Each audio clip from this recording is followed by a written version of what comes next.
Hola, ¿qué tal? ¿Cómo estáis? Bienvenidos a un nuevo podcast de eSports Professional, cuarto podcast de estas Navidades, podcast número 18 en total. Y como siempre, pues daros las gracias por esa acogida tan importante que están teniendo estos podcasts y este nuevo formato. Y comentaros un poquito de lo que vamos a hablar hoy, ¿vale? Vamos a hablar ya hemos hecho un poco de repaso a lo que ha sido el año, sobre todo con el primer programa de estas Navidades, donde hicimos un poco recap de todo lo que había sido el Q4. Pero ahí, además de todo eso, y con esa época un poco de navideña y de recopilar información, pues vamos a hablar de tres cositas que creo que son muy importantes. Vamos a hablar de alguna cosita más en tendencias que hemos estado viendo con los compañeros de Stream Hatchet y que creo que va a ser importante. Vamos a hablar de cosas que están ocurriendo con los publishers, con esa figura tan importante dentro de la industria de los eSports. Y en concreto vamos a hablar de algo que ha ocurrido en Rusia y que ha sido una de las noticias de nuestro blog más comentadas, y algo que también está ocurriendo en China, en este caso con nombre y apellidos, con Tencent, ¿vale? Y luego, para el final también, pues creo que es de recibo hablar de algo o de no sé si la última tendencia lo último que más nombre atención ha acaparado, el último boom mediático, ¿no? Que es esa parte de ese Twitch con esas nuevas normativas que ha puesto en cuanto a la creación de contenido sexual, ¿vale? Entonces, bueno, creo que son tres temas bastante interesantes. Espero que os vaya a gustar el programa, por supuesto, y vamos a comenzar con ellos. Entonces, empezamos por esa parte de audiencias, ¿vale? Es una época como muy dada a las competiciones de eSports con más, lo diré, más audiencia, los eSports con más premio, los eSports con más no sé qué, no sé cuántos. Es como la época de los rankings, ¿no? Nosotros aquí no queremos tanto hablar de esa parte de rankings, queremos hablar más que nada, pues eso, de algunas tendencias que hemos visto dentro de la parte propiamente y específicamente hablando de audiencias, ¿vale? No tendencias a nivel general en los eSports, como fue a lo mejor el primer podcast de estas Navidades, sino tendencias específicas de la parte de audiencias. Y para ello, como os digo, podéis iros a la página de nuestro medio hermano, de eSports Bureau, y tenéis un artículo muy interesante que habla, pues eso, de las tendencias en audiencias que se han visto en esta última parte del año, o más bien durante 2023, y que es muy probable que se vayan a seguir manteniendo, ¿no? ¿Cuáles son? Pues os vamos a comentar un poquito y me va a ayudar de algunos gráficos que creo que son interesantes. Lo primero, si hablamos de tendencias, es ver realmente qué contenido es tendencia en Twitch, ¿vale? Y digo Twitch porque al final, como sabéis, estamos hablando del 90-95% del consumo de contenido a nivel de streaming, ¿vale? De hecho, ahí lo importante del último punto que vamos a tratar, ¿no?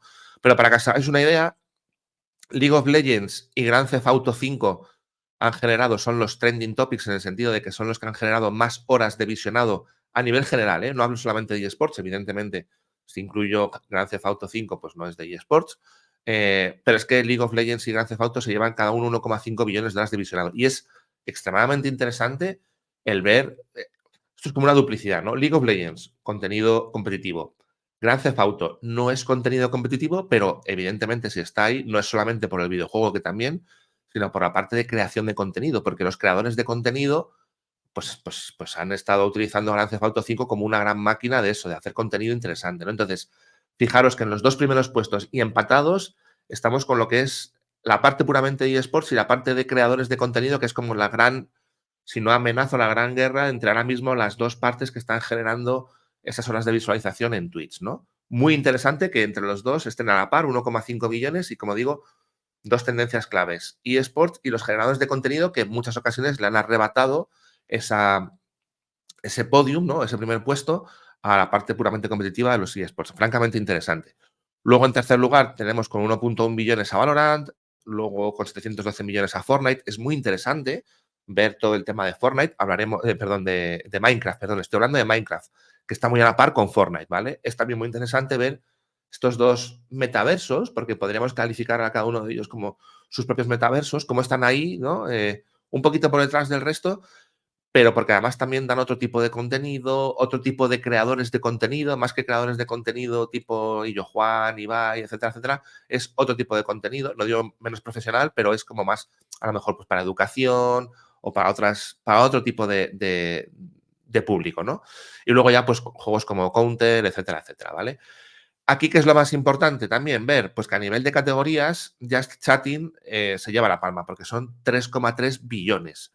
Que si nos damos cuenta, está a años luz, no, a lo siguiente de lo que sería la parte de deportes, que son 251 millones, la parte de música, de eventos, etcétera, etcétera. Es decir, Just Chatting, el que la gente haga, pues más o menos literalmente lo que estoy haciendo yo ahora mismo, ¿no? Sentarse delante de una cámara y conversar con gente en directo es tendencia absoluta. Y luego, no podemos olvidar algo muy importante a nivel de creación de contenido. El rey este año ha sido la Kings League. Sabéis que además se ha llevado ese premio Ondas. Bueno, es una auténtica locura el tema de la Kings League. Muy merecido, ¿vale? Es probablemente el evento, sí, retransmitido a través de Twitch más, bueno, probablemente no, el más impactante y el que más audiencia ha generado, ¿no? Y luego hay otros dos topics o tres topics, por decirlo de alguna manera, que también son importantes. Uno, está lo del streaming simultáneo, es decir, Twitch ya se ha dado cuenta de que tiene que permitir a sus creadores de contenido, cada vez que están generando un contenido, no tengan que coger y generar ese tipo de contenido específicamente para Twitch y luego cortarlo, pegarlo, editarlo y demás y subirlo a YouTube, sino que ya les ha dado la posibilidad de hacerlo, digamos, oye, mira, si tú quieres hacer el streaming a la vez a Twitch, a YouTube o a cualquier otra plataforma, por ejemplo, incluido un Kick, ¿vale? Pues es posible. Eso es absolutamente fundamental y creo que ha abierto mucho la veda y ha ayudado también, hay que decirlo, justamente a los streamers. También es verdad que llega un poco tarde, ¿eh? Yo creo que esto se tenía que haber dejado desde antes, pero bueno. Y luego hay un factor muy importante que junto con los compañeros de Stream Hatchet hay que notar, ¿no? Y es que al final cuando estamos hablando de gaming y de eSports tenemos esa parte de nostalgia. Aquí al final el que vive este mundo del gaming y de los eSports, no digo que esté hecho de otra pasta, pero casi que sí, ¿no? O por lo menos a nivel eso, a nivel nostalgia, se sabe muy bien cómo pueden jugar las compañías con la nostalgia. Entonces, ¿qué es lo que más, fijaros, jugando un poquito con este concepto de nostalgia, lo que se ha logrado, ¿no? Por ejemplo, 156 millones de horas vistas en solamente 30 días con el mapa original de Fortnite, ¿vale? Súper interesante.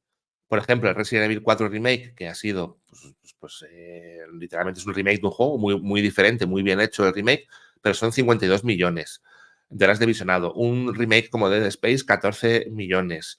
Un Call of Duty Modern Warfare 3, 56 millones. Entonces, bueno, este tema de la nostalgia, la verdad es que las compañías saben utilizarlo muy bien. El público, no hace falta nostalgia de 50 años atrás, estamos hablando del mapa original de Fortnite, con lo cual, bueno, pues es bastante... la nostalgia ya no se tiene que ir tan atrás. Ahora mismo con 3 o 4 años ya estamos hablando de nostalgia, ¿vale? Entonces, bueno, trends muy interesantes de la mano de Stream Hatchet. Segundo tema que os quería comentar, la parte de los publishers. Pues ha ocurrido dos cosas francamente importantes. Sabéis que nosotros, desde eSports Profesional, hemos dedicado programas, talleres, etcétera, etcétera. En nuestro máster de gestión de eSports hacemos un módulo específico para la parte del publisher, porque literalmente es el elemento absolutamente diferenciador. De hecho, me vais a permitir una similitud, ¿vale? Y es que yo publicaba uno de estos días a raíz de que, por ejemplo, con el tema que conoceréis del deporte tradicional de la Superliga, publicamos un artículo en el que decíamos, oye, la Comisión Europea o el Tribunal Europeo aclara o reafirma que el fútbol en este caso no cuenta con un publisher. ¿Por qué? Pues porque ya se ha dicho que puedes hacer una competición, etcétera, etcétera. No vamos a entrar en si es mejor o peor, pero que la UEFA o la FIFA no tienen la potestad absoluta del deporte. Bueno, pues en el sector de los eSports sí, lo tiene lo diré, el publisher. Y es una figura tremendamente importante. Por eso estas dos noticias han sorprendido mucho. Una, que tiene que ver con Rusia, que a nivel interno, con sus propios mecanismos, ministerios y demás, y lo más extraño de todo, incluso con la Federación Rusa de eSports, que evidentemente se supone que sabe de qué va esto de los eSports, pues han dicho que van a empezar a realizar torneos y que no van a tener en cuenta no ya la opinión, evidentemente, sino el permiso del publisher. Entonces es como, bueno, vamos a ver, si no se lo comunicas al publisher, haces esto sin el publisher, para empezar, servidores oficiales no puedes tener. Con lo cual el publisher, si ya le estás diciendo que no le vas a hacer ni caso, te va a cortar el grifo. Pero es que aunque utilizases un servidor no oficial y demás, pues literalmente estarías cometiendo una ilegalidad, porque aquí estamos hablando de propiedad intelectual. Y si nos cargamos nuestro concepto actual de propiedad intelectual, pues literalmente nos cargamos nuestro economía del bienestar, por decirlo de alguna manera, ¿no?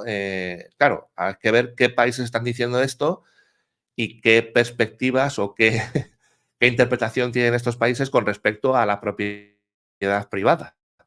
¿De acuerdo? Pero bueno, es un caso que ha llamado muchísimo la atención en todo el mundo, en la comunidad en general, porque tú no puedes hacer esto. Y extraña tanto que Rusia diga esto, teniendo además a su lado a la Federación Rusa de eSports, que podrá ser rusa, pero tienes que entender perfectamente cómo funciona el tema de los eSports, ¿no?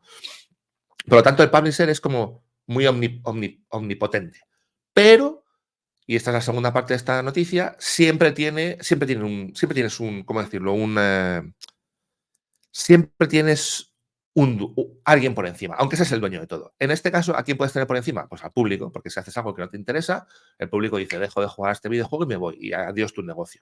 Pero en este caso, y no es el primero, si hablamos, por ejemplo, de Tencent, resulta que se ha visto afectado por las nuevas normas de contenido online en China, que básicamente son unas nuevas normas que se acaban acaban de sacar el borrador y que básicamente pues quieren controlar un poco el tema del gasto online, ¿no? Y en concreto lo que hablan es de que quieren controlar el gasto en microtransacciones, etcétera, etcétera. A ver, la verdad es que puede tener cierto sentido, porque cuando tú tienes una población que está muy enganchada, bueno, controlar determinados aspectos adictivos, no digo que no sea interesante y que no sea incluso algo que a lo mejor un gobierno pues tiene que controlar. Es verdad que tienes que hacerlo de la mano de una empresa que, como repito, tiene un producto propio, que es su propiedad intelectual y demás, ¿no? Pero el caso es que a Tencent, pues automáticamente en bolsa le bajaron las acciones 54.000 millones, que no es poco, ¿vale? Os invito a que lo veáis en eSports Professional o en eSports Bureau este artículo. Además es muy interesante porque, por ejemplo, ya le digo, requiere más exactitud, requiere un buen debate, pero hay cosas que no sé, no están mal tiradas. O sí, por ejemplo, sabéis que muchos juegos online lo que te dicen es, ¿qué forma tengo yo de premiarte? Pues que si entras cada día a mi juego online, te hago regalos, ¿no? Pues lo típico de regalos diarios. Pues entras al día, pues solamente por entrar ya al videojuego te regalo no sé qué cosa, monedas, skins, lo que sea. Si ya en el mismo día haces 2 o 3 misiones, te regalo tanto. Es una forma de incentivar que diariamente estés jugando al videojuego. Bueno, pues precisamente un punto en concreto de lo que hablan estas normas, que es que me parece súper interesante, en concreto, estas normas hablan de que se van a prohibir las recompensas por acceso diario a estos videojuegos online. Es algo extremadamente, no sé si positivo o negativo, pero creo que realmente requiere la atención y que con el tema de los publishers y con el tema de las normas y lo que hemos visto de las loot, etcétera, etcétera, bueno, vamos a ver qué prisma toma esta situación, ¿no? Pero, repito, bastante interesante. Y luego, por último, simplemente comentaros brevemente el tema de Twitch. Aquí os recomiendo que os vayáis al podcast de nuestros compañeros de eSports Bureau.